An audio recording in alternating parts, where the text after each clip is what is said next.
Gets It, presented by the Farmer's Dog. CeeDee, great seeing you, man. Nice to see you. Hey, tell me about the bye. Did you guys get a chance to relax a little bit and get recharged for this stretch run? Absolutely. Had time to take off, obviously. It was crazy the first 6 weeks. So good to really just relax, compose ourselves, and get back to work now. Yeah. Hey, Drew Pearson, Michael Irvin, The Des guys, Bryant, The guys. CeeDee Lamb. Wearing number 88 for the Dallas Cowboys is a big deal.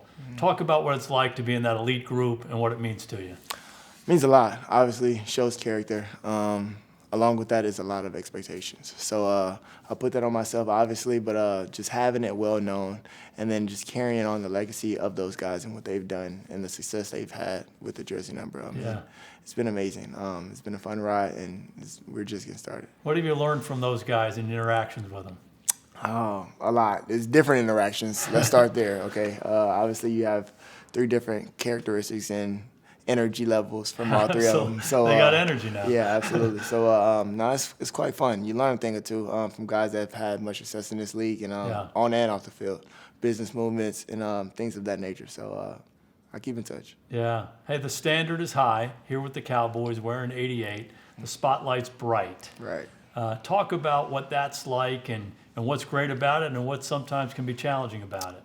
As you said, the spotlight's bright. That's one of the great things, and obviously one of the bad things, the spotlight's bright. So win, lose, or draw, you're always, one of the guys that's going to get brought up for whatever, and that's one of the roles that I'm willing to take on. So whatever happens, I'm part of the the reason, and I want to be part of the solution as well. So with that, I've understood 88 is definitely one of the biggest, if not the biggest. So just carrying on that tradition, that legacy, it means a lot to me. Shout out Jerry for that. Yeah, that's great. You played Pittsburgh a couple weeks ago. Mike Tomlin, their head coach, says CeeDee Lamb is as good as anybody in the NFL with the ball in his hands after the catch.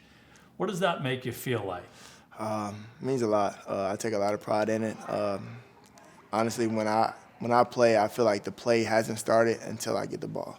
So obviously getting open, running defined routes, and just continuing to keep my quarterback comfortable with me out there on the field. So along with that, when the ball gets in my hands, that's when the party starts. Yeah. What's your mindset when you get the ball in your hands? Let's go score. I don't care where from. Let's go score. How many ever guys it take, let's get as much out of this as we can, and then we'll start over. Yeah. Okay, 3-3 after 6 games. Describe how the season has gone so far. So far, obviously, we want to be undefeated, but realistically, we've had some tough challenges, tough games at home. It's been a tale of 2 halves. I feel like away we hold it down. Home we gotta come on. We have our crowd, we have our people behind us, Cowboy Nation. We owe them some wins at home, but with that, I feel like these away games has been very defining moments for us, and the camaraderie between us and the belief that we have in this team is only going to get better. It's only going to build, and with that, start one week at a time. It was historic the last couple of years playing at home, 16-1. Any explanation for why it's flipped? Explanation, no, but I do know that we need to be more profound in our game. We got to make these routine plays. We got to stay above the sticks. It's like small things that I feel like we can just nudge up. It's not something drastic. It's not anything. Obviously, the game gets away because we get so far behind. But if we stay ahead of the sticks, stay ahead of the game, stay on pace, we'll match anybody. Yeah. Last year, a bludgeoning to San Francisco, 42-10, the week before the bye. You're a little bit outspoken after the game, and you guys come back, and you guys play unbelievably well on offense the last part of the season. What's different between when you guys were on the run and where you guys are right now? We got to start over. I feel like the bye week was like a refreshment for us. Let's get back to who we are. Let's get back to what we know, and let's win ball games, regardless of running the ball, catching the ball, blocking.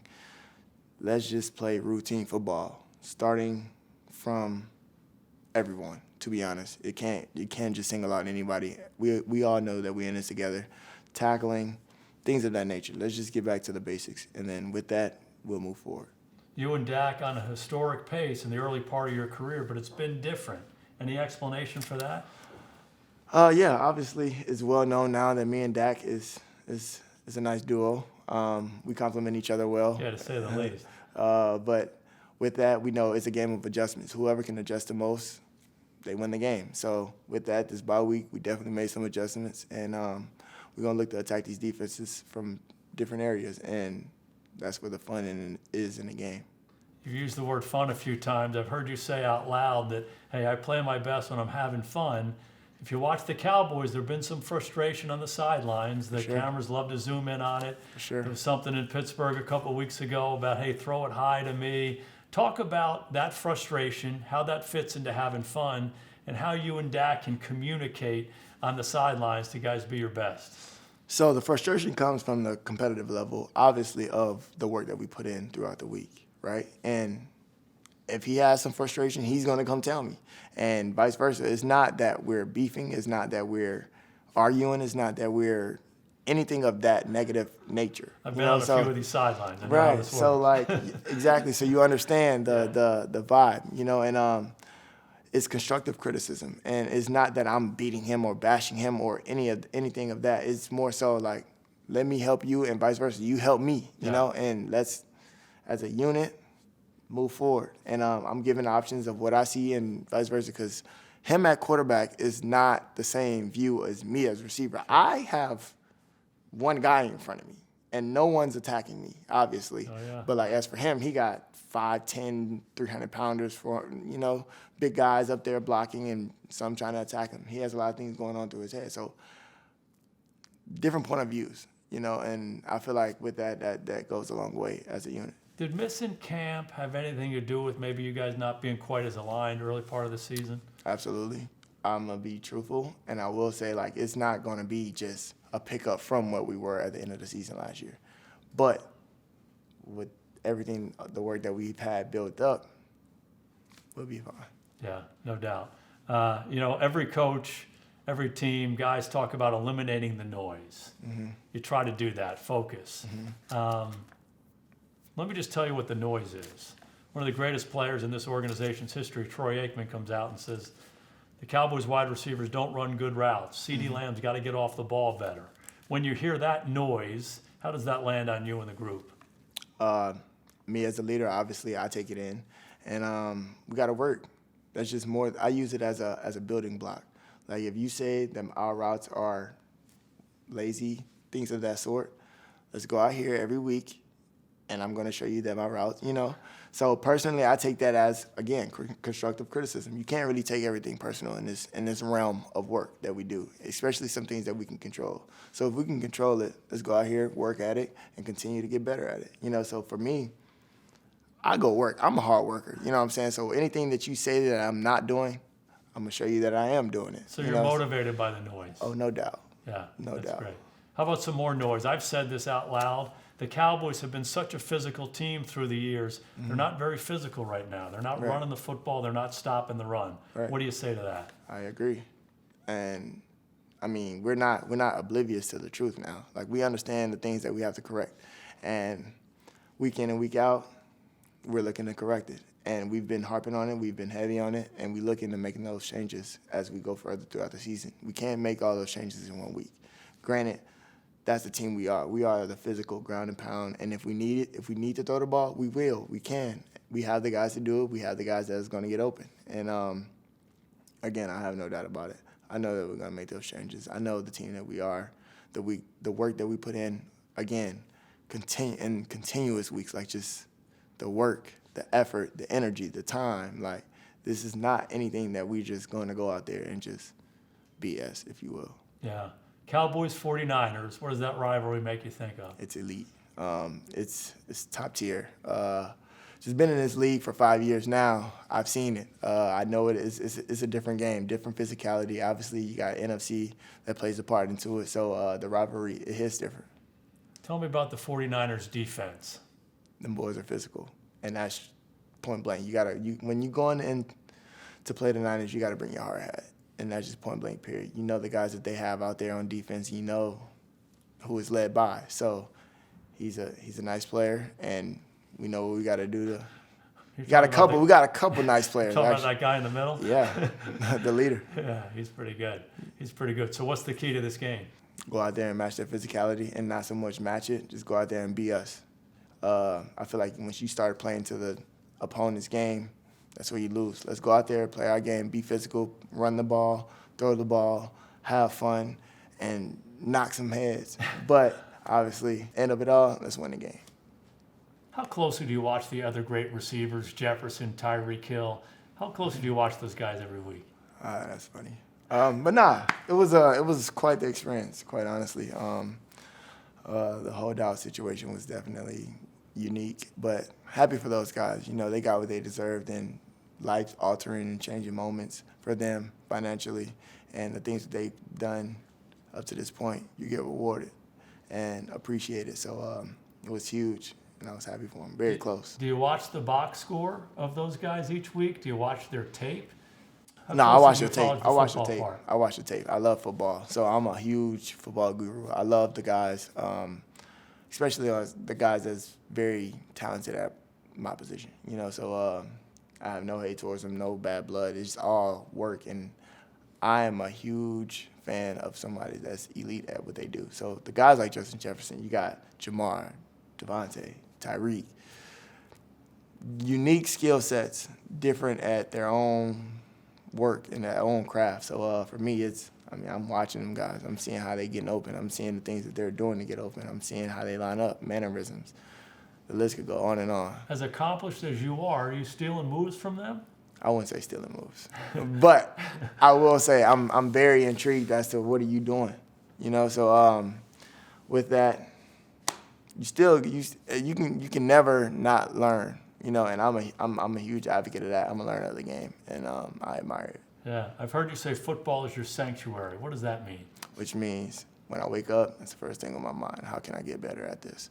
When I go to sleep, before I go to sleep, how can I get better at it? You know, so it's the will to grow at this game, the knowledge I want to learn, the things I want to do, the movements I want to get better at, the effort. All of those things. It's so much more to this game that you can give than just scoring touchdowns to show your respect. Tell me about your relationship with Dak on and off the field. It's my man. As soon as I got in, obviously in 2020, it's been up ever since. Unfortunately, like my rookie year, it was 6, so I felt like we were always behind on everything, catching up, hanging out, just running routes, working together. So like ever since he's been back, it's been ongoing. Like, what you doing? Where you at? Like, I'll pull up. Like, it's been a whole, like, that's my guy. Like, it's been that since. And that's why we're so comfortable with each other that we feel like we can talk to each other any kind of way. You know what I'm saying? It's a brotherly love. That's great. That's great. It's a great relationship to have between quarterback and receiver. It's my man's. Okay, let's be honest. No Micah Parsons, no DeMarcus Lawrence, no Deron Bland. Right. Okay. Brandon Cooks is out. Right. I mean, those are significant players on your team. How do you overcome that? Next man up, you got to build the confidence within the guys behind them. Obviously, we know who we're missing. Those are big pieces and very valuable to this team and this organization. And we all know what they can do. Proven players.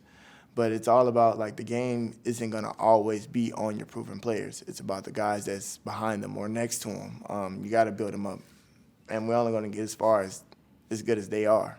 And we understand that. So for me, being in the receiving room, just implying the knowledge, like implying the confidence, like, bro, you can do this. Like, you got here on your own talent, on your own behalf and belief within your skill set. So, like, go show the world, bro. Don't be shy. Like, just go out there, have fun. Just be yourself and play free. We'll worry about everything else tomorrow when we watch film. Like, just go.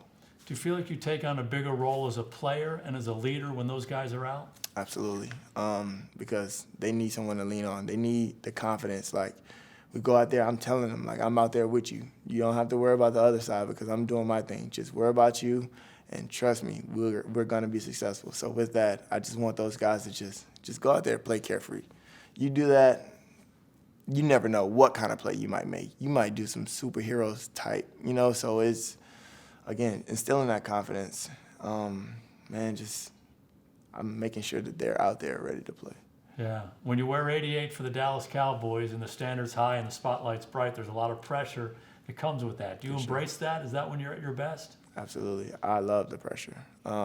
If anything, it's no more pressure than I've added already on myself. You know, just going throughout this whole ordeal, and as soon as I put the 88 on, I already knew what it was. Like, it's not just a one-moment situation. It's anytime I'm out there, I'm representing more than just myself. Obviously, my family, the guys who wore the jersey, have the star on my helmet, and everything else that's outside of that. So, yeah, no, it's fun.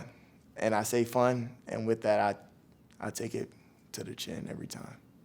When you close your eyes and reflect back on 1 year ago, coming off that big loss to the 49ers, and you look at what you guys did after that, do you see the same things happening this year?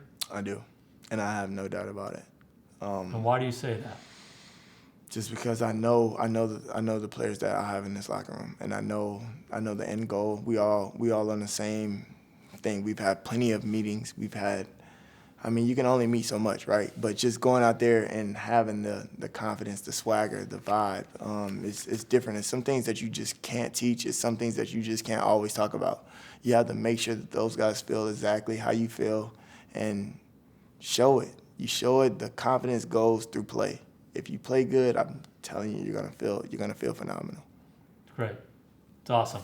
Thanks, CeeDee. Appreciate you. Get It presented by the Farmer's Dog. Hi, I'm Mike Tirico, and thanks for watching. Make sure to hit subscribe for the latest news and highlights from NBC Sports.